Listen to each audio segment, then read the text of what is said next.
الرحمن الرحیم واتبعوا ما تتلو الشیاطین علی ملک سلیمان وما کفر سلیمان ولکن الشیاطین کفروا یعلمون الناس السحر وما انزل علی الملکین ببابل ہاروت وماروت وما یعلمان من احد حتی یقول انما فتنة فلا تکفر فیتعلمون منهما ما یفرقون به بین المرء وزوجه وما هم بضارین به من احد الا باذن اللہ ویتعلمون ما یضرهم ولا ينفعهم وَلَقَدْ عَلِمُوا لَمَنِ اشْتَرَاهُ مَا لَهُ فِي الْآخِرَةِ مِنْ خَلَاقٍ وَلَبِئْسَ مَا شَرَوْا بِهِ أَنفُسَهُمْ لَوْ كَانُوا يَعْلَمُونَ وَلَوْ أَنَّهُمْ آمَنُوا وَاتَّقَوْا لَمَثُوبَةٌ مِنْ عِنْدِ اللَّهِ خَيْرٌ لَوْ كَانُوا يَعْلَمُونَ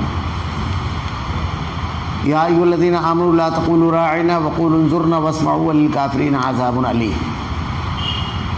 اور اس چیز کے پیچھے لگ گئے جسے شیاطین حضرت سلیمان علیہ السلام کی حکومت میں پڑھتے تھے۔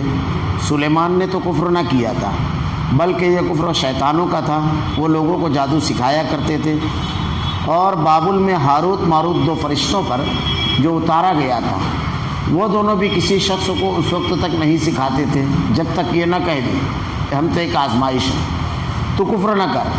پھر لوگ ان سے وہ سیکھتے جن سے خاوند و بیوی میں جدائی ڈال دیں، اور دراصل وہ بغیر اللہ تعالیٰ کی مرضی کے کسی کو کوئی نقصان نہیں پہنچا سکتے۔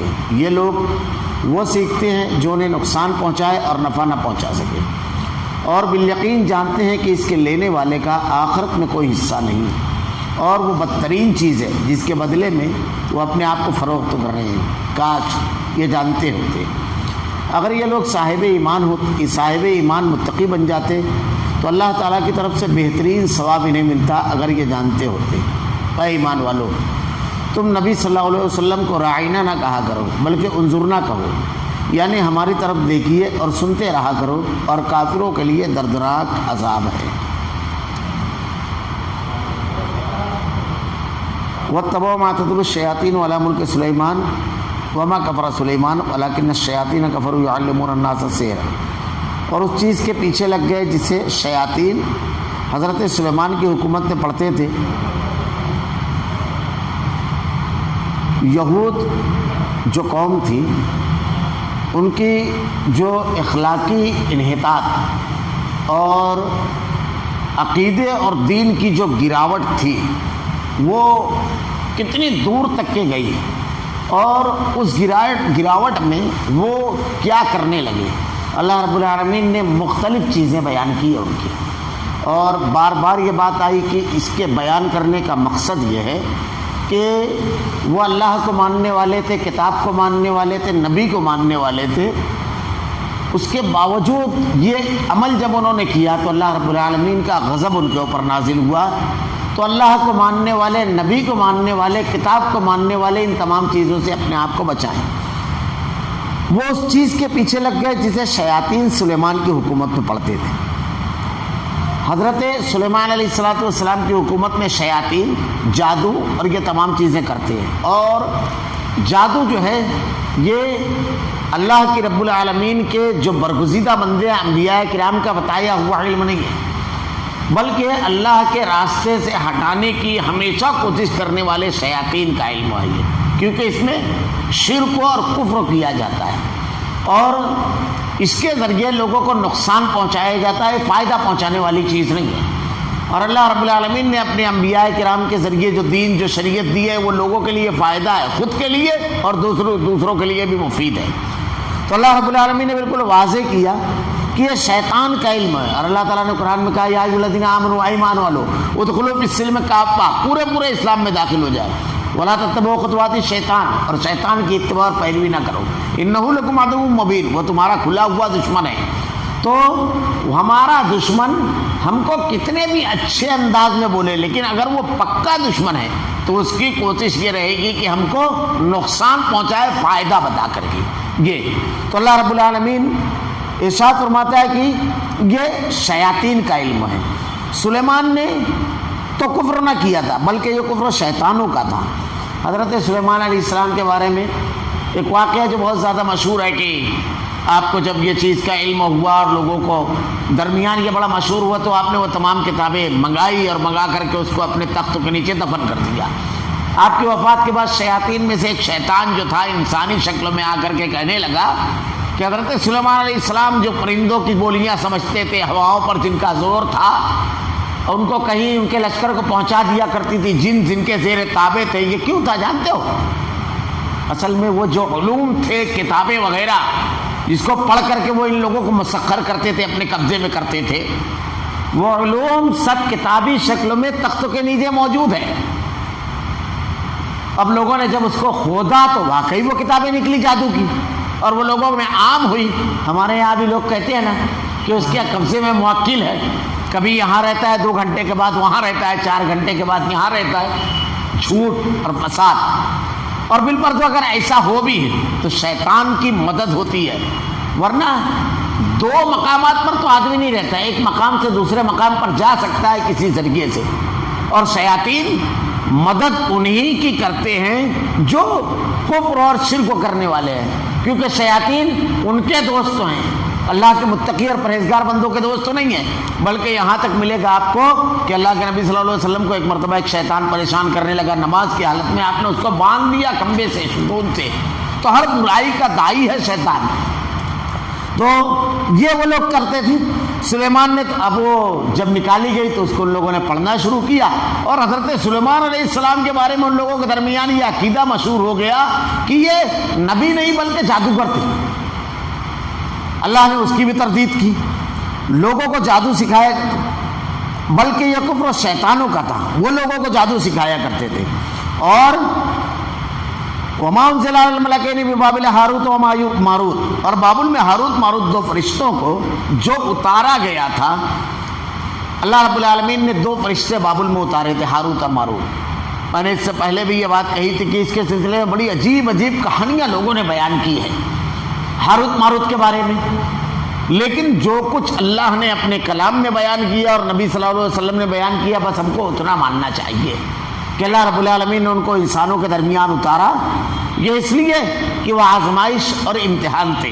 اسی لیے وہ دونوں بھی کسی شخص کو اس وقت تک نہیں سکھاتے جب تک یہ نہ کہہ دیں کہ ہم تو ایک آزمائش ہے تو کفر نہ کر۔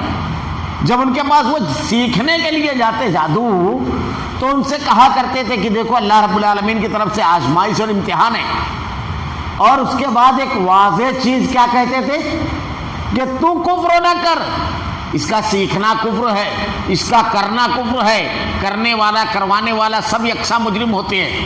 میں نے پچھلے ہفتہ بتایا تھا کہ اس میں اقوال ہے امام ابو حنیفہ رحمۃ اللہ علیہ، امام مالک، امام احمد بن حنبل اور امام شافعی رحمہ اللہ کے، کہ اس کا کرنے والا کافر ہے اور اس کو کرنے والے کے لیے قتل کر دینا چاہیے اس کو، وہ قتل کے یعنی اگر مسلمان ہو کر کے وہ یہ جرم کرتا ہے تو واجب القتل ہے۔ ایسے بہت سارے اقوال علامہ ابن کثیر نے تفسیر کے ساتھ نقل کیے ہیں، تفصیل کے ساتھ، کیوں کہ اس میں جو اقوال نقل کیے ہیں اس کی تفصیلات بیان کی ہے کہ ایمان کے بعد اگر کوئی ایسا کام کرتا ہے آدمی جو ارتداد اور کفر والا کام ہے تو مرتد کی سزا بھی وہی ہے۔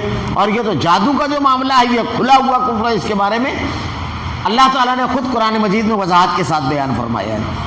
تو وہ دونوں بھی کسی شخص کو اس وقت تک نہیں سکھاتے جب تک یہ نہ کہہ دیں کہ ہم تو ایک آزمائش ہے تو کفر نہ کر۔ اب جو لوگ جادو کرتے ہیں، جو لوگ جادو کرواتے ہیں، وہ یہ سمجھ لیں اللہ کی کتاب کا فیصلہ ان کے بارے میں کیا ہے کہ وہ کفر کرتے ہیں، کرواتے ہیں۔ ہمارے یہاں لوگوں کے درمیان یہ چیز عام سی ہے اور اس کو بہت زیادہ بری چیز نہیں سمجھتے ہیں۔ جھاڑ پھونک کرنا، جادو ٹونا کروانا، جھاڑ پھونک کرنے والوں کے پاس جانا، اب اس میں جانے کے بعد کیا کیا چیز ہوتی ہے؟ بہت سارے امور تو ایسے کیے جاتے ہیں جو کھلا ہوا کفر ہے، کھلا ہوا شرک ہے۔ جیسے مثلاً کہ کچھ پلیتے وغیرہ، تعویذ، گھنٹے، کیلے، بتلے وغیرہ، اس میں سوئیاں ڈال کر کے گھر کی تعمیر کے وقت تو عام طور پہ بہت سارے لوگ بندش کے نام پر کہ گھر کی بندش کر لی جائے۔ بندش کیا ہے گھر کی؟ یہ آیا کہاں سے؟ کس سے باندھ رہے ہیں بھائی آپ؟ خوبصورت جملے بنا لیتے ہیں لوگوں کو مروب اور متاثر کرنے کے لیے۔ اب یہ بندش، اللہ کے نبی صلی اللہ علیہ وسلم نے ارشاد فرمایا گھر میں سلام کر کے داخل ہو، نماز پڑھو، قرآن کی تلاوت کرو، صبح شام کے اذکار اگر ہم کریں گے تو اللہ رب العالمین حفاظت فرمائے گا۔ آیت الکرسی اگر پڑھ دے وے پورے گھر کی حفاظت کرے گا۔ صبح بسم اللہ توکلت علی اللہ پڑھ کر کے نکلو، 2 شیطان آپس میں بات کرتے ہیں، اس کا گھر بھی محفوظ ہو گیا، یہ بھی محفوظ ہو گیا۔ اللہ کے نبی صلی اللہ علیہ وسلم سوتے وقت معوذتین پڑھتے تھے اور اس کو اپنے ہاتھوں پر دم کر کے اپنے پورے بدن پر جہاں تک ہاتھ جائے پھیر لیتے تھے. اللہ کی طرف سے ایک فرشتہ متعین ہوتا ہے حفاظت کے لیے, ہماری حفاظت کرتا ہے. تو اللہ رب العالمین نے اپنے نبی کے ذریعے یہ سب بتایا ہے. اب جھڑ پھکوے کیلے منگوا رہے ہیں, لیمو منگوا رہے ہیں, پتلے بنوا رہے ہیں, عقیدے کی تباہی اور بربادی کر رہے ہیں, اور پیسہ الگ. آپ سے عقیدہ بھی لیں گے اور مال بھی لیں گے, کیونکہ اللہ تعالیٰ نے یہ چیز بہت پہلے قرآن میں بیان کی ہے. یا ایھا الناس, اے لوگو, یا ایھا الذین آمنو لا تاکلوا اموالکم بینکم بالباطل وتدلوا بہا للحکام, کہ تمہارے مال باطل طریقے سے لیں گے اور اس کے بعد تم کو اللہ کے راستے سے ہٹا دیں گے. تو یہ ایک چیز ہوئی. دوسری چیز, ہمارے یہاں بعض لوگ مختلف چیزیں جیسے حروف مقطعات, اس کا کوئی معنی نہیں بیان کیا گیا, لیکن اب ہمارے یہاں جب یہ سب چل نکلتا ہے تو ہوتا کیا ہے, تعویذ, گنڈا, یہ تمام چیزیں, کیلے وغیرہ جب چلتی ہیں تو اب یہ دکان پر کے لگا دیتے ہیں, بھائی اس کو دیکھو گے تو آپ خیر و برکت ہوگی, جس کا کوئی معنی نبی نے نہیں بیان کیا, صحابہ نے نہیں بیان کیا, آپ نے اس کا معنی نکال لیا کہ خیر و برکت. اللہ رب العالمین نے اس کے لیے اس کو نازل فرمایا ہے. یہ اللہ رب العالمین کی مشیت ہے کہ اللہ تعالیٰ نے اس کا کوئی معنی نہیں بیان کیا. پھر اس کے علاوہ دھاگے وغیرہ, ڈورے جو دیے جاتے ہیں, جیسے ہمارے یہاں بڑا عجیب و غریب معاملہ ہے, یہی ٹوٹکے والوں نے جو مشہور کیا ہے کہ اگر آپ کو کہیں زخم لگا ہے تو کالا ڈورا باندھ لیجئے, تو وہ زخم جلدی اچھا ہو جاتا ہے. میڈیکل کی ضرورت نہیں ہے, دواؤں کی ضرورت نہیں ہے, ڈاکٹروں کی ضرورت نہیں ہے, کالا کاروبار چل جائے. پھر اس کے علاوہ اور بھی بہت ساری چیزیں ہیں, گڈے وغیرہ, تعویذ. اللہ کے نبی صلی اللہ علیہ وسلم کے اس سلسلے میں بارہا آپ نے سنا ہوگا. میں ایک بات صرف بیان کو کر دوں کہ اللہ کے نبی کے سامنے ایک صحابی ہے, ان کے ہاتھ میں ایک کڑا تھا. آپ نے پوچھا یہ کیا ہے؟ کہا واہنہ نامی بیماری کی وجہ سے. اللہ کے نبی نے کہا اگر اسی حالت میں تمہاری موت ہو جائے تو تمہاری نجات نہیں ہوگی. آپ نے فوراً نکلوا دیا. حضرت عبداللہ بن مسعود رضی اللہ تعالیٰ عنہ, کبھی کبھی ایسا ہوتا ہے کہ کوئی چیز پہنائی جاتی ہے اور آدمی کو ایسا لگتا ہے کہ فائدہ ہو گیا. فائدہ اور نقصان یہ معیار نہیں ہے, ورنہ اگر کوئی شخص کسی بت کے سامنے سجدہ ریز ہوتا ہے اور وہاں پر جا کر اس کو فائدہ ہو جاتا ہے تو کیا بت کی پوجا درست ہو جائے گی؟ یہ معیار نہیں ہے. حضرت عبداللہ بن مسعود رضی اللہ تعالیٰ عنہ کے اہلیہ کے بارے میں جو روایت ہے اس میں اس کی وضاحت موجود ہے. آپ کی اہلیہ جو تھی, بیوی, ان کو آنکھ میں تکلیف تھی, جس کو کہتے ہیں آنکھ آنا, بڑی گڑتی تھی آنکھ. ایک روز آپ گھر میں داخل ہوئے تو آنکھ کے اوپر ایک تعویذ بندھا ہوا تھا. آپ نے پوچھا یہ کیا ہے؟ تو کہا وہ یہ یہودی خاتون جو اپنے گھر آتی ہے اس نے بتایا کہ فلاں یہودی ربی جو ہے وہ تعویذ بہت اچھی لکھتا ہے, آپ اس کو باندھ لو گے اچھی ہو جاؤ گے. اب میں نے اس تعویذ کو باندھ لیا تو واقعی آنکھ میں جو جلن تھی اور گڑن تھی وہ ختم ہو گئی. اللہ بے شمار رحمت نازل فرمائے حضرت عبداللہ بن مسعود رضی اللہ تعالیٰ عنہ پر. آپ نے جملہ کیا کہا؟ آپ نے اس کو پکڑ کر کے نوچ لیا اور کہا آل عبد الرحمن شرک سے پاک ہے. اللہ کی قسم وہ شیطان ہے جو تم کو کچوکے لگاتا ہے, جب تم نے شرک کر لیا تو وہ ہٹ گیا. تو کبھی کبھی شیطان کا مقصد ہی رہتا ہے کہ آپ کے عقیدے پر ڈاکہ ڈالے تو آپ کو کوئی تکلیف پہنچاتا ہے. آپ نے جہاں پر تقید کی فوراً وہ ہٹ گیا. کبھی کبھی ایسا بھی ہوتا ہے کہ مختلف امور میں جب آدمی یہ سب کرنے لگتا ہے, اس طرف چلا جاتا ہے, تو عقیدے کی کمزوری کی وجہ سے وہ ایسے عمل کرتا ہے جو خالص قرآن و حدیث اور منہج اور عقیدے کے خلاف ہے. وہ وہی بات آگے آ رہی ہے. اللہ تعالیٰ نے ارشاد فرمایا یہ لوگ کیا سیکھتے تھے؟ پھر وہ لوگ ان سے وہ سیکھتے تھے جس سے خاوند اور بیوی میں جدائی ڈال دے. جادو جو آدمی کرتا ہے تو کسی اچھائی اور خیر کے لیے نہیں کرتا ہے, ہمیشہ کسی کو تکلیف پہنچانے, نقصان پہنچانے کے لیے جادو کرتا ہے. عموماً جادو کا استعمال یہی ہے. اور جادوگر شر کے لوگ ہوتے ہیں, شر کے پجاری ہوتے ہیں, خیر کے پجاری نہیں, نیک لوگ نہیں ہوتے ہیں. تو آدمی جو کام کرتا ہے برائی والا کرتا ہے. اب اللہ تعالیٰ نے دین میں کیا حکم دیا ہے؟ دو لوگوں میں اگر جھگڑا ہے, اختلاف ہے, تو آپ جھوٹ بول کر کے دونوں کو ملا دو. اگر لوگوں کے درمیان صلح یصلح بینہما والصلح خیر, بہت بڑی نیکی ہے. اللہ کے نبی صلی اللہ علیہ وسلم کے بارے میں آپ نے سنا ہوگا, پڑھا ہوگا کہ اللہ کے رسول صلی اللہ علیہ وسلم کی جو نماز چھوٹی, جو رکعت چھوٹی, اس میں واقعہ کی تفصیل کیا ہے کہ آپ ایک روز کسی مقام پر گئے واپسی میں آپ کو دیر ہو گئی تشریف لانے میں، تو حضرت عبدالرحمن بن عوف رضی اللہ تعالیٰ عنہ امامت کے لیے کھڑے ہوئے حالت نماز میں، یعنی ایک رکعت ہو گئی، اس کے بعد اللہ کے رسول صلی اللہ علیہ وسلم تشریف لائے، تو لوگوں کو جیسے ہی احساس ہوا تو پوری نمازیوں کے اندر ایک بے چینی کی کیفیت پیدا ہوئی۔ اللہ کے نبی صلی اللہ علیہ وسلم نے اسی طریقے سے نماز پڑھنے کا حکم دیا۔ اگر روایت کی تفصیل آپ دیکھیں گے تو اللہ کے نبی صلی اللہ علیہ وسلم ایک نزاع اور ایک جھگڑا توڑنے کے لیے گئے تھے۔ اللہ کے نبی، یہ کتنا اہم کام ہے، نفل نماز اور نفل عبادتوں سے بڑھ کر ہے یہ کہ لوگوں کے اختلاف اور جھگڑے کو ختم کر دیا جائے۔ اور یہ جادوگر کیا سیکھتے تھے؟ میاں اور بیوی میں جھگڑا لگا دیا جائے، یعنی انتہائی بدترین چیز سیکھتے تھے۔ اللہ رب العالمین نے اختلاف کے بارے میں ارشاد فرمایا کہ بری چیز ہے، اور وہ اختلاف پیدا کرتے تھے۔ اللہ کے نبی کی ایک بڑی مشہور حدیث ہے، میاں اور بیوی میں اختلاف، جھگڑا، اللہ کے نبی صلی اللہ علیہ وسلم نے اس سے روکا ہے، کہا تم میں بہترین شخص وہ ہے جو اپنی بیوی کے لیے بہترین ہو، اپنے بچوں کے لیے بہترین ہو۔ اہلیہ کے بارے میں ارشاد فرمایا کہ تم اس کی خامیوں پر نظر نہ رکھو، ورنہ تم کو بری لگنے لگے گی، نفرت ہوگی اور جھگڑا ہوگا۔ اس کی خوبیوں پہ نظر رکھو، تم کو اچھی لگنے لگے گی۔ اللہ کے نبی صلی اللہ علیہ وسلم نے ارشاد فرمایا ہے۔ اللہ کے رسول صلی اللہ علیہ وسلم نے کہا میں 2 کمزور لوگوں کے بارے میں تم کو وصیت کرتا ہوں۔ 2 کمزور لوگ، ایک تمہاری بیوی جو تمہاری ماتحت ہوتی ہے، بہت کمزور ہوتی ہے وہ، اور ایک غلام کے بارے میں وصیت کرتا ہوں تم سے کہ اللہ سے ڈرنا، اس کے بارے میں اللہ کو تم کو جواب دینا ہے۔ اللہ کے نبی صلی اللہ علیہ وسلم نے زوجین کے بارے میں جو ارشاد فرمایا کہ آج ایک تخت لگاتا ہے ابلیس سمندر پر، اور تخت لگانے کے بعد بیٹھتا ہے اور شیطانچوں سے دن بھر کے کارنامے پوچھتا ہے۔ کوئی کہتا ہے میں نے قتل کروایا، کوئی کہتا ہے میں نے ڈاکہ ڈلوایا، زنا کروایا، شراب پلوایا، مختلف جرائم بیان کرتے ہیں۔ ایک شیطان کھڑا ہو کر کے کہتا ہے میں نے میاں اور بیوی میں جھگڑا لگایا اور نوبت طلاق پر پہنچا دی۔ شیطان اٹھ کر اس کو گلے سے لگاتا ہے اور کہتا ہے کام یہ ہے، کارنامہ اسے کہتے ہیں۔ کتنی بڑی چیز ہے، جو چیز شیطان کے نزدیک بہت زیادہ بڑی ہے وہ انتہائی بدترین چیز ہو سکتی ہے، بدترین گناہ ہو سکتا ہے۔ یہ کام کرتے تھے تو جادو کروانے والا خیر کا کام نہیں کرتا ہے، شر کا کام کرتا ہے۔ دوسری بات، اب اگر کوئی شخص جادو کروائے تو جادوگر کیا کر سکتا ہے؟ ہمارے یہاں اسی خوف کا استعمال کر کے لوگوں کے عقیدے اور مال پر حملہ کرتے ہیں، یہ بڑا اہم نکتہ ہے۔ جادوگر کیا کر سکتا ہے؟ اللہ نے بالکل صاف کہا کہ وَيَتَعَلَّمُونَ مَا يَضُرُّهُمْ وَلَا يَنفَعُهُمْ، دراصل وہ بغیر اللہ کی مرضی کے کسی کو کوئی نقصان نہیں پہنچا سکتے۔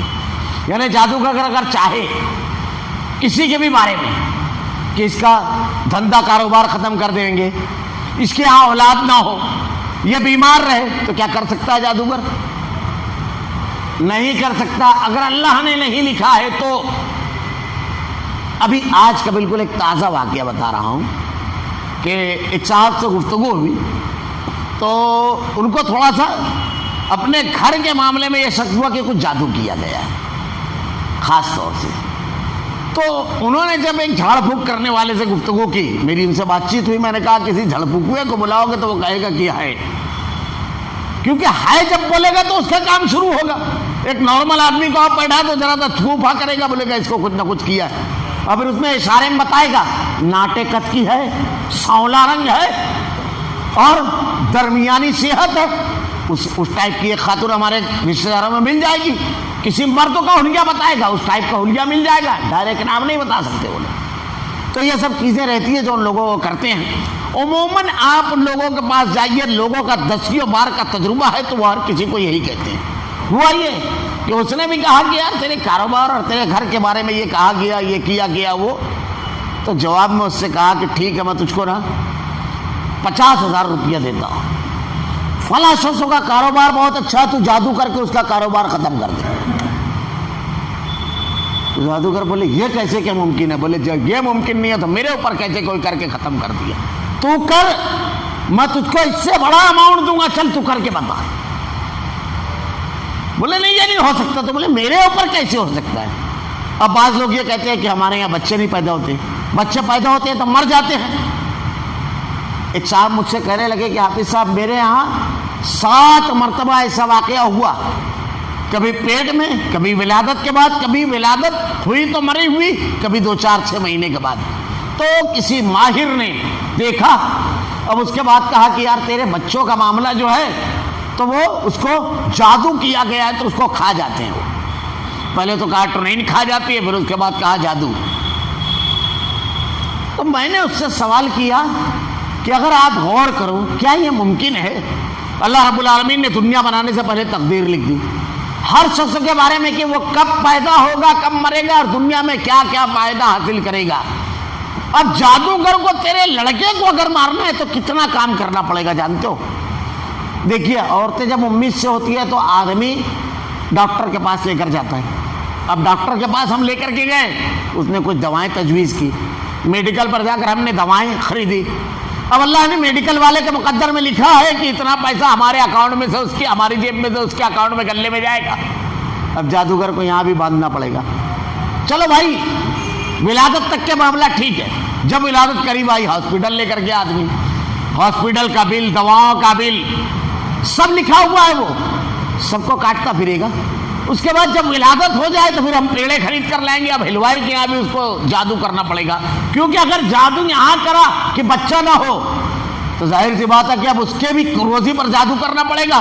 اب ہلوائی بیچارہ دودھ لیتا ہے ایک سے, لکڑی ایک سے لیتا ہے, تو کتنی جگہ جادو کر کے ان کے مقدر سے وہ سب پیسے کاٹے گا, وہ کیا کیا کرے گا.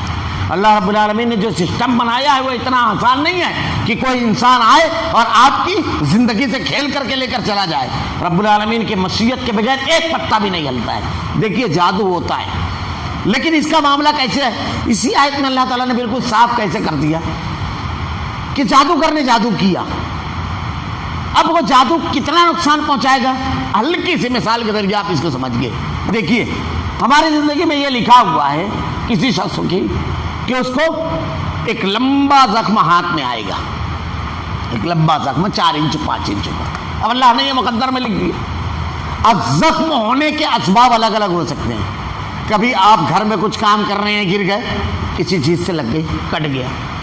کبھی ایسا ہوا کہ سواری آپ چلا رہے ہیں, ایکسیڈنٹ ہو گیا, سامنے سے کوئی آ کر کے مار دیا, کٹ گیا. کبھی ایسا ہوتا ہے کہ کوئی آپ کے اوپر جان لیوا حملہ کرے اور آپ اس کو روکتے ہوئے وار کو, آپ کو کٹ گئے. الگ الگ اسباب ہو سکتے ہیں. یہ کٹنا اللہ نے مقدر میں لکھ دیا جب ہی, ورنہ مارنے والا ہتھیار لے کر بیٹھا رہے گا اور آپ روزانہ ادھر سے جاتے ہیں دوسری طرف سے چلے جائیں گے. اللہ نے اگر نہیں لکھا ہے تو جادوگر جو آپ کے اوپر جادو کر کے آپ کو نقصان پہنچا رہا ہے یہ اللہ نے لکھ دیا ہے. بس ذریعہ جیسے میں نے بتایا نا, زخم لگنے کا ذریعہ یا تو ہم خود گر جائیں یا کوئی ہم سے آ کر ٹکرا جائے, ہم کسی سے ٹکرا جائیں, جھگڑا ہو جائے, ذریعہ الگ الگ ہو سکتا ہے. لیکن اگر اللہ نے نہیں لکھا ہے تو پھر سمجھ لیجیے کہ ہم کو کچھ نہیں ہوگا. تو جو نقصان اللہ نے لکھا ہے, جو تکلیف, اللہ تعالیٰ کیا کہہ رہا ہے, بغیر اللہ کی مرضی کے کسی کو نقصان نہیں پہنچا سکتے. وَإِن يَمْسَسْكَ اللَّهُ بِضُرٍّ فَلَا كَاشِفَ لَهُ إِلَّا هُوَ وَإِن يَمْسَسْكَ بِخَيْرٍ فَلَا رَادَّ لِفَضْلِهِ. اگر اللہ رب العالمین تم کو نقصان پہنچانا چاہے تو پوری دنیا مل کر کے بچا نہیں سکتی, اور اگر اللہ بچانا چاہے تو پوری دنیا مل کر کے نقصان نہیں پہنچا سکتی. اب جب ایک آدمی کا یہ عقیدہ ہوتا ہے تو بھلا بتائیے کہ اس کے اوپر یہ تمام چیزیں اثر انداز ہوتی ہے. جڑ پکوڑوں کا ڈر ہوتا ہے اور دوسری چیزوں کا خوف نہیں ہوتا ہے. علامہ ابن تیمیہ رحمۃ اللہ علیہ نے ایک بڑی پیاری بات کہی, بڑی پیاری. عام طور سے آپ اس میں جو ملوث لوگوں کو دیکھیں گے بدعقیدگی اور کمزوری کی وجہ سے, عقیدہ نہیں ہوتا ہے ان کے پاس. اگر عقیدہ مضبوط ہو آدمی کے پاس, خوف نہیں ہوتا ہے, ڈر نہیں ہوتا ہے, کیونکہ نفع اور نقصان کا مالک جب اللہ کو مانتا ہے. ہم نے جو کلمہ پڑھا, میں اکثر کہتا ہوں لا الہ الا اللہ محمد رسول اللہ, یہ لا آدمی کی پوری زندگی چلتا ہے. لا, کوئی نہیں ہے نقصان پہنچانے والا الا اللہ, اگر اللہ نہ چاہے تو کوئی نہیں ہے. کسی کی قوت و طاقت اللہ کی طاقت سے بڑھ کر کے نہیں ہے, اور کوئی اللہ کی مرضی اور مشیت کے بغیر نقصان نہیں پہنچا سکتا. عام طور سے اس میں ملوث آپ کس کو پائیں گے؟ عام طور سے جادو, ٹونا, جن, شیطان, اس میں بدعقیدہ, بے دین, کمزور عقیدے کے لوگ. اس کے کرنے والے دین اور عقیدے کے سوداگر. عموماً جو لوگ جادو, ٹونا, جھاڑ پھونک کرتے ہیں یہ خواتین اور مرد دونوں اس میں ملوث ہوتے ہیں. آدمی کا عقیدہ کمزور ہوتا ہے, اچھا کاروبار چلتے چلتے نقصان اور گھاٹا ہو گیا, بس اس کی سوچ اگر کمزور عقیدے کا ہوتا ہے تو کیسی ہوتی ہے؟ مولانا کل مٹی کو ہاتھ لگاتا تھا سونا ہو جاتی تھی، آج سونا کے ہاتھ لگاؤ مٹی ہو جاتی ہے۔ مولانا یہ بیماری ہے، سارا علاج کر دیا، سارا چیک اپ، ڈاکٹر بولتا ہے کچھ سمجھ میں نہیں آتا ہے، کیا کروں؟ مولانا بچی کا رشتہ ہی نہیں بیٹھ رہا ہے۔ اللہ کے نیک بندے، عقیدہ اگر درست ہوتا ہے تو آدمی اس انداز میں سوچتا ہے۔ ہم لوگ ایک سفر میں گئے، ہندوستان کا ایک بڑا مشہور، خاص طور سے مہاراشٹر کا سرحدی علاقہ نکسلائڈ علاقہ، اس علاقے میں چندر پور کے آگے، تو وہاں ایک مقام پر ایک شخص سے ہماری ملاقات ہوئی، مجھ سے آ کر کہنے لگا اللہ نے بے پناہ مال دیا تھا، اس کو ایک عجیب و غریب بیماری تھی، اس کو ہلکی سی پھنسی نکلتی اور 8 دن میں ایک بڑا پھوڑا بن جاتا، اور اس کے بعد پانی نکلتا، اس میں تھوڑی تکلیف رہتی تھی، جلن بہت رہتی تھی، اور پھر اس کے بعد وہ پھوڑتا پھر صاف ہو جاتا، پھر دوسرا، مگر پھوڑا ہر وقت رہتا تھا۔ ہم بھی جب گئے تو اس نے بتایا اس کا آغاز تھا چھوٹا سا تھا، جب بولے یہ اتنا بڑا ہوگا۔ اس نے صرف ہندوستان نہیں، بیرون ملک امریکہ اور یورپ، برطانیہ، یہ دونوں ممالک میں جا کر کے علاج کروایا، کئی قسم کے ٹیسٹ کیے گئے، لیکن ڈاکٹروں نے کوئی ایسی وجہ نہیں بیان کی جو بیماری کی بیان کی جائے اس کے لیے اطمینان بخش ہو۔ الرجی کہا کسی چیز سے غور کرو، بولے مولانا میں سب کر چکا ہوں، ساری دعائیں پڑھتا ہوں، لیکن اس کے باوجود ہے۔ میں مسکرانے لگا، بولا پھر؟ تو بولے اب خاندان والے کہتے ہیں کہ فلاں کو بتا لے دڑ پھپھوے کی، یا فلاں جگہ جا۔ میں نے کہا اب تو جواب آ گیا، آپ نے سب کر لیا، ساری کوششیں جو انسان کی تھی سب کر لی۔ اللہ کے نبی نے ارشاد فرمایا اللہ نے بیماری اتاری تو اس کی دوا بھی اتاری۔ کسی بیماری کے دوا کو ہم پا جاتے ہیں، کسی کو نہیں پا پاتے ہیں، صحیح مسلم کی روایت ہے۔ جیسے کینسر ہے، ایڈز ہے، یا آخری اسٹیپ میں ہے، ابھی انسان اس کا نہیں پا سکا ہے۔ جیسے پہلے ٹی بی تیسری اسٹیپ میں تھی، اچھی نہیں ہوتی تھی، پا گیا، ہو سکتا ہے آگے کچھ اللہ کے بندے ہیں جو مل جائے یہ بیماری کا بھی دوا، شوگر وغیرہ ہے، تو کچھ کو ہم پا جاتے ہیں، کچھ کو نہیں پاتے ہیں۔ تو آپ نے ساری کوششیں کر لی، سب کچھ دعائیں اللہ تعالیٰ نے جو بیان کی اللہ کے نبی کے ذریعے وہ سب پڑھ لیے۔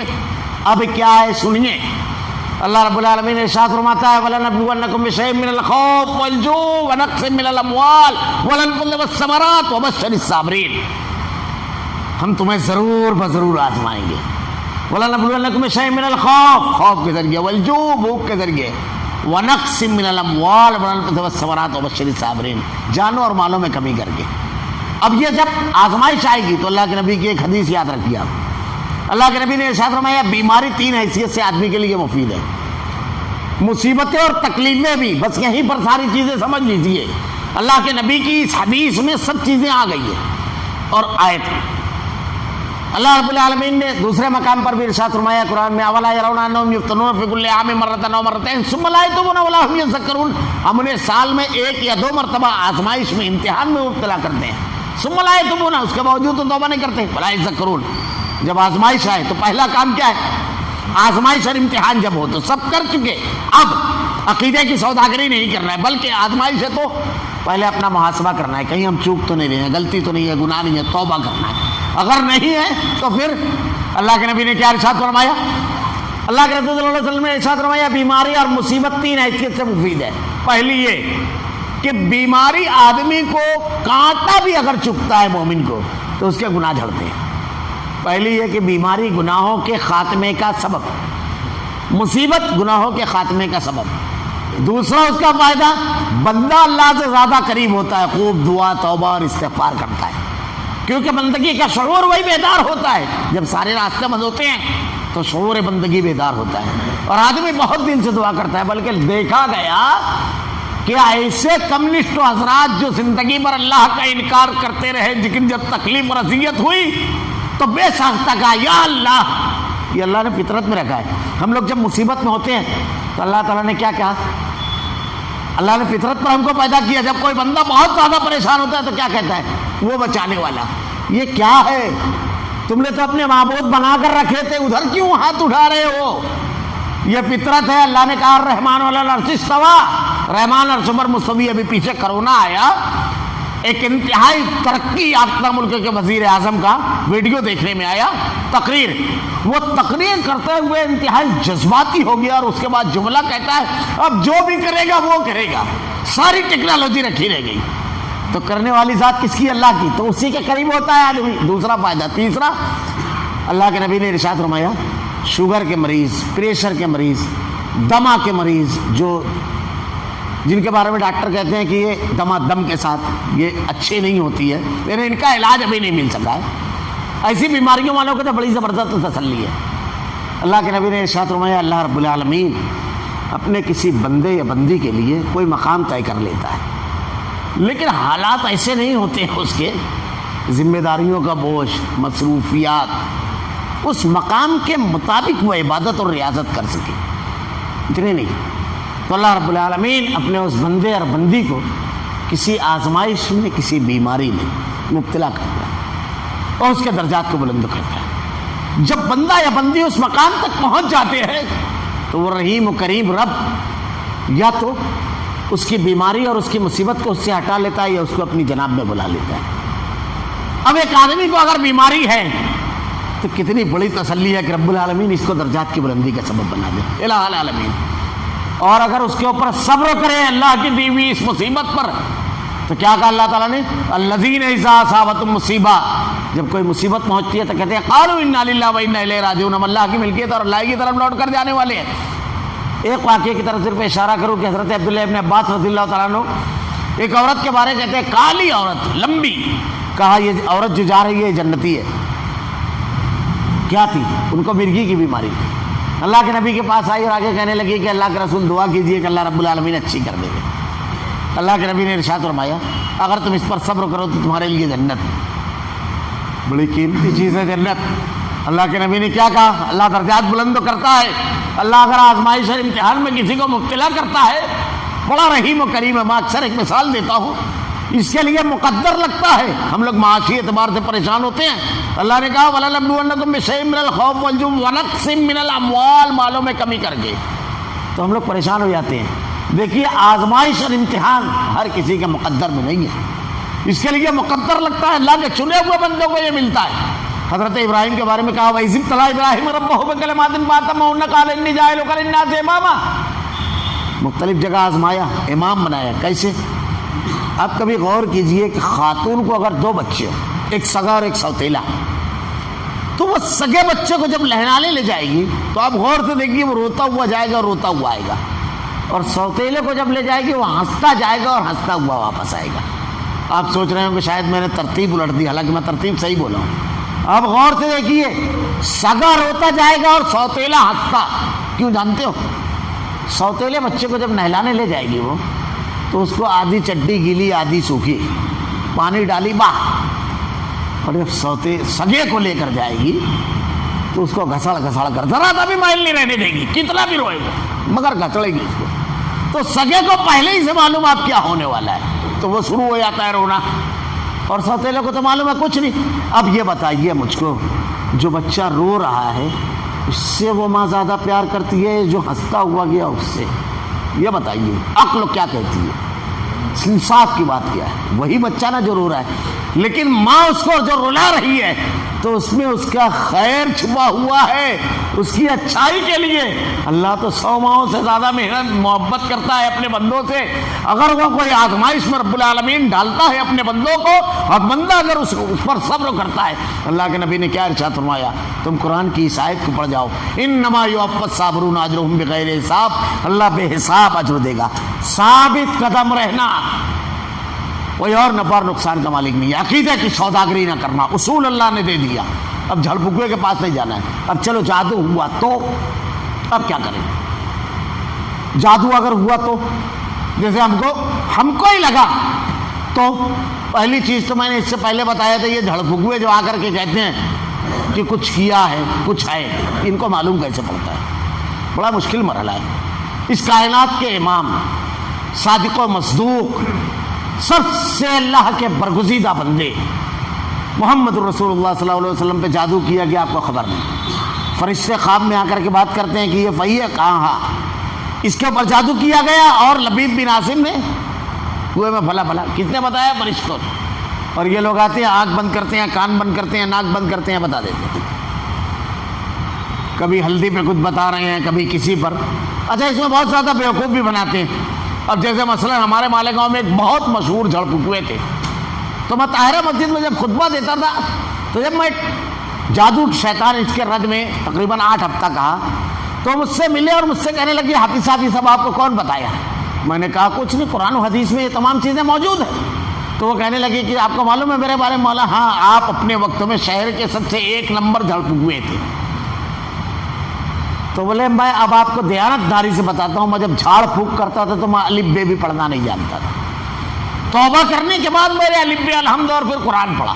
توبہ کرنے کے بعد میں نے کہا سب چھوڑو، مجھ کو آپ یہ بتاؤ، یہ جھاڑ پھکوا جو لیمو نکالتے ہیں، دنیا میں کوئی قوم ایسی نہیں ہے جو لیمو اکھا کھاتی ہے. لیمو کوئی کھاتا ہی نہیں، اس کا رس صرف وہ کھاتے ہیں. جو گیا نہیں وہ نکلتا کہتے ہیں. بولے یہ میرے کو سمجھاؤ. ہنسے بہت تیز. بولا بیوقوف بنانا ہے کیا ہے؟ تو ہنس کر مجھ کے کہتے ہیں حافظ صاحب اگر میں اپنے پہ آ جاؤں تو ناریل نکال دوں. تو بولا بتاؤ تو آپ کیا کر دو. میں 1-2 چیزیں آپ کو صرف بیان کر رہا ہوں، یہ کیسے ہمارے عقیدے اور دین پر حملہ کرتے ہیں. تو وہ کہنے لگے شرٹ پہنتے تھے وہ، تو یہ شرٹ جو لوگ پہنتے ہیں تو یہاں پر ذرا سا ایک پٹی ہوتی ہے کف کے بازو میں جو کھلتی ہے، تو اس پٹی کو وہ لوگ اندر سے کھلی رکھتے تھے ایک جگہ یہ. اور ایک شرٹ کا جو بیچ کا حصہ ہوتا ہے تو ایک سائڈ میں بٹن ہوتی ہے اور ایک سائڈ میں کاج ہوتا ہے، تو کاج کا حصہ بھی کھلا رہتا ہے. اب تو سبھی طرف سی رہے ہیں، پہلے دور میں ایسے ہی سیتے تھے. وہ بڑا رکھتے تو بولے اس کے اندر ہم لوگ لیمو رکھے رہتے. اور اس میں نے کہا یہ سب پہلے سے کہا. ہاں، رومال ہاتھ میں لیے رہے، تھوڑی سمجھ میں آتا ہے، ڈھکا رہتا ہے بولے وہ رومال میں. اور جب لومان جلا کر کے اس کا سر اس میں ڈالتے ہیں تو کچھ بھی ڈال دو اس کو، تو جان بچانا ہے کسی طریقے سے، یہ لومان سے چھٹکارا ملے وہ ہاں ہی بولے گا. بولے ڈالتے ہم لوگ. بولا اب اس میں سوئی بھی چبھو رہتی ہے، اسی حالت ہے. ہمارا معاملہ خود کا اپنا ہوا. ایک علاقے میں کافی پرانی بات ہے، یعنی میرے خیال سے 85-86 کی بات، جوانی تھی. تو ایک علاقے میں ایک جھاڑ پھونک والا آتا اور بڑا کسی سے 51 روپیہ، کسی سے 71 روپیہ، کسی سے 101 روپیہ لے کر جاتا. اب وہ مزدور طبقہ تھا. تو اس علاقے کے ایک صاحب نے مجھ سے کہا مولا اب میں کیا کر سکتا ہوں؟ مولا وہ فراڈ ہے. تو بولے اس کا فراڈ پکڑ سکتا ہوں؟ مولا انشاءاللہ وہ تو پکڑ لوں گا مگر کوئی ساتھ دے جب. کہنے لگے ٹھیک ہے. میں بولا تم ڈر جاؤ گے؟ بولے نہیں. میں نے کہا ٹھیک ہے. ایک روز مغرب کی نماز پڑھ کے آئے. بولے حافظ صاحب وہ موجود ہے. گئے ہم لوگ تو سارے لائٹ بجھا کر کے چراغ جلا ہوا تھا اور وہ کچھ کر رہا تھا. اب وہ کر رہا تھا تو اس کے سامنے الو کی ہڈی اور کھوپڑی اور پتلا ایسے سب رکھا ہوا تھا. اب وہ بیٹھا بیٹھا بولے جلا دوں گا. اور وہ ایک خاتون جھوم رہی تھی. بس اس نے اپنے اس میں سے ایک لیمو نکالا، اس کو گھمایا اور اس کو جب کاٹا تو بالکل خون کی طرح. تو میں نے میرے جو دوست تھے میں ان سے کہا کہ اب اس کو ایک لات مار. تو وہ تو خون کے جیسا جب لیمو کٹے گا تو اچھا بھی خوف زدہ ہو جائے گا. بولے یار حافظ صاحب مولا تم اس کو مار تو میں ہوں نا کھڑا، کچھ نہیں ہوگا. مگر وہ خوف کے مارے مولا پھر میں چلا جاؤں گا. تو اس نے مارا تو نہیں، ڈھکیل دیا. اب وہ پھونک رہا تھا، اٹھا کون ہے چلا ڈالوں گا یہ بہت. میں اس کو پکڑ لیا. مولا اس کو پکڑ اچھی طرح، دیکھتے ہیں کتنے کو جلاتا ہے. پہلے اس کی جو ہڈی تھی انلی کو وہ چورا کیا اور وہ پتلا پھاڑا. تو وہ ہاتھ پاؤں جوڑنے لگا. بولے یہ مت، انہیں کھوپڑی توڑا پہلے جو کھوپڑی تھی، پھر وہ اس کو پھاڑا. بولا کر تو کیا کرتا ہے، کرنا میں دیکھوں تو ذرا. تو وہ ہاتھ پاؤں جوڑنے لگا. مولا رک. لیمو نکالا. میں نے اس کو اچھی طرح چیک کیا. تو میرے ساتھ جو تھے میں نے کہا کہ یہ لوگ کوئی بھی غزل، نظم، شعر یاد ہے تم کو وہ پڑھ کے کاٹو یہ لال گڈھے کا. میں پھونک دیا اس کو. تو وہ حیرت زدہ، اور واقعی کاٹے تو لال کٹا. میں نے کہا یہ آدھا جانتا ہے، میں تو پیاز لال کاٹ دوں یہ بھی جانتا ہوں. کیا تھا جانتے ہو کیا تھا؟ بہت آسان چیز ہے. میں ایک چیز بتا رہا ہوں. یہ جو خوفزدہ کرتے ہیں لوگوں کو، ایسا بتاتے ہیں نیا پرانا. یہ آپ کسی میڈیکل اسٹور پر جاؤ، میڈیکل والے سے کہو کہ پوٹاشیم دو، پوٹاشیم.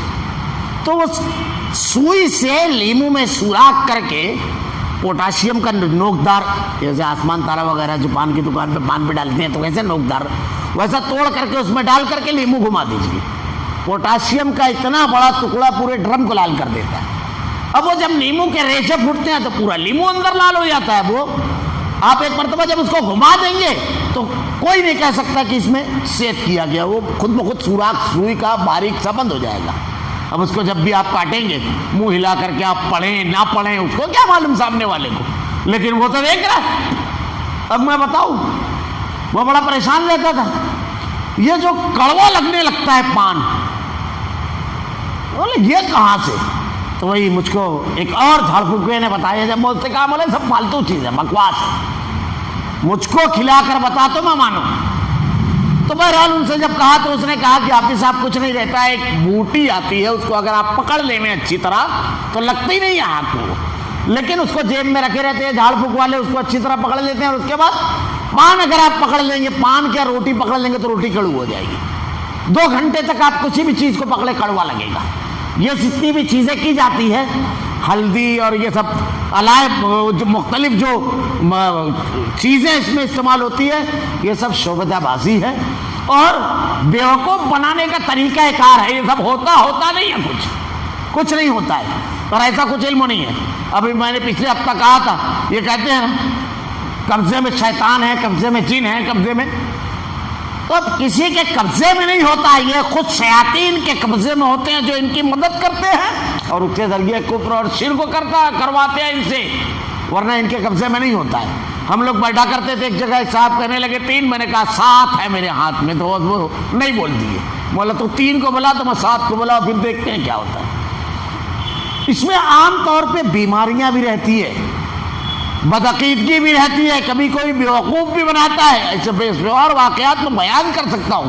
اللہ نے کیا کہا, اللہ تعالیٰ کی مشیت سے زیادہ نقصان کوئی نہیں پہنچا سکتا, تو کوئی نقصان نہیں پہنچا سکتا. اور یہ جو جھاڑ پھونک والے ہیں, ان کے پاس اگر ہم جاتے ہیں تو کیا ہوتا ہے, یہ لوگ وہ سیکھتے ہیں جو انہیں نقصان پہنچائے, نفع نہ پہنچائے. جادو سیکھنا, جادو کرنا, جادو کروانا نقصان والا ہے. اور اللہ کے نبی نے ہم کو دعا کیا بتائی, اللہم انی اسألک علما نافعا. ذرا سا غور کیجئے, ایک جملے میں حدیث رسول ہے یہ. اللہ کے نبی نے علم کی تقسیم علم نافع اور غیر نافع سے کی ہے. شریعت میں علم نافع اور غیر نافع ہے. اب علم نافع کیا ہے؟ اگر آپ مقادمی کرتے ہیں, علم نافع ہے, یہ جائز کمائی ہے. آپ نے کسی کو سکھا دیا, وہ جائز کمائی کھا رہا ہے, اپنی بیوی بچوں کو بھر رہا ہے, پیٹ بھر رہا ہے, کسی کو صدقہ کر رہا ہے, آپ کو صدقہ جاریہ ہو گیا وہ مرنے کے بعد. آپ اگر میکینک ہیں, کوئی بھی علم نافع, جائز, نافع اور غیر نافع کی تقسیم رکھی ہے. یہ نقصان دہ علم ہے. یہ نجوم کا علم ہو, ستاروں کا علم ہو, ہمارے یہاں بہت آسان سمجھتے ہیں, پیپر میں آ گیا, آدمی وہ پڑھنے لگا, اس کی تائید کرنا 40 دن کی نماز نہیں قبول ہوتی ہے. معمولی چیزیں نہیں ہیں. خیر, آگے کیا کہا, بالیقین جانتے ہیں کہ اس کے لینے والے کا آخرت میں کوئی حصہ نہیں. اب دنیا تو گئی, محنت کرنا, حالات کا مقابلہ کرنا, صبر کرنا, اللہ کے فیصلے پر راضی ہو جانا, دھوپ چھاؤں کا نام زندگی ہے, یہ تمام چیزیں ختم ہو جاتی ہیں. پھر کیا ہوتا ہے, اب جھڑ پھونکوں کے حوالے اپنے آپ کو کر دیا. تو اللہ تعالیٰ کہہ رہا ہے کہ دنیا تو گئی, آخرت میں بھی کوئی حصہ نہیں ہے. بدترین چیز ہے جس کے بدلے میں یہ اپنے آپ کو فروخت تو کرنے ہیں, بیچ رہے ہیں. کاش یہ جانتے. اس میں کچھ اہم چیزیں بھی ہیں, اللہ نے اگر موقع دیا تو انشاءاللہ آئندہ آپ کا بیان کروں گا کہ اب اس سے بچنے کا کیا کیا طریقہ بتایا گیا ہے. یہ ایک چیز, اور اس میں کہ کچھ چیزیں جادو کی اصل میں ہمارے سماج اور معاشرے میں بہت زیادہ عام ہے. اب عجیب و غریب ہے اس میں شگون, ٹوٹکے. اب چھوٹا بچہ ہے, میں تو اکثر کہتا ہوں, اس کو گھر سے لے کر نکلنے لگتی ہیں خواتین. پہلے تو یہ کہ بیچارہ, ارے عجیب بات ہے, کالا ڈورا باندھ دیں گے اس کو, بچی ہے تو کالی موتی پہنا دیں گے, کیا ہوا, بولے اس سے نظر نہیں لگے گی. اور تو اور گھر سے نکلنے لگیں گے یا اس کو سجائیں گے, کالک لگا دیں گے گال پر یا پیر میں. میری سمجھ میں نہیں آتا ہے, اللہ نے دونوں آنکھوں میں اتنا بڑا بڑا کالا رکھا ہے, اس سے نظر عبادت سے نہیں بچ پائے گا, تمہارے یہ توے کے کالک سے. عجیب جہالت ہے, عجیب بددماغی ہے. جو شعور و ادراک کی آخری منزلوں والا عقیدہ رکھنے والی دین ہے, عقیدہ اور دین رکھنے والی قوم ہے, وہ اسی جہالت کا کام کرتی ہے. ذرا سا آپ کو سمجھ میں نہیں آتا. اور اللہ حفاظت کرنے والا ہے، یہ خالق حفاظت کرے گا. پھر تو جو بت کو مناتے ہیں وہ بت بھی حفاظت کرے گا. نعوذ باللہ استغفر اللہ. تم کیا بولتے ہو؟ نفع اور نقصان کا مالک اللہ ہے. انشاءاللہ آئندہ ہفتہ کچھ اس میں جو ضروری باتیں ہیں گھریلو زندگی میں جو ہمارے یہاں چلتی ہے، بیوی بیمار ہے، بہو بیمار ہے، علاج نہیں کرنے، جھاڑو پھونکوں کے پاس جا رہے ہیں، مر جا رہے ہیں. زندگی اور موت اللہ کے ہاتھ میں ہے، لیکن بہت بڑے نقصانات ہیں یہ سب پر انشاءاللہ العزیز کچھ باتیں رہے گی، اور کچھ اصولی گفتگو کہ اس سے بچنے کا طریقہ کیا ہے. اللہ رب العالمین سے دعا ہے کہ رب العالمین ہمیں بدعقیدگی سے محفوظ رکھ. الہ العالمین تیری ذات پر کامل یقین کرنے والا بنا رب العالمین، اور یہ یقین کامل اس طرح بیٹھ جائے کہ اللہ نفع کا مالک تو ہے رب العالمین، نقصان کوئی نہیں پہنچا سکتا اللہ اگر تو نہ چاہے تو. اے اللہ ہماری حفاظت فرما، ہمارے عقیدے میں پختگی دے رب العالمین. قدم قدم پر شیطان کے کارندے گھوم رہے ہیں رب العالمین. اے اللہ ہماری حفاظت فرما رب العالمین. تیرے کلام کی آیتیں اور تیرے نبی کی احادیث کو ہمارا کردار و عمل بنا دے. ہمارا خاتمہ ایمان پر فرما. ربنا لا تزغ قلوبنا بعد إذ هديتنا وهب لنا من لدنك رحمة إنك أنت الوهاب. سبحانك اللهم وبحمدك أشهد أن لا إله إلا أنت أستغفرك وأتوب إليك.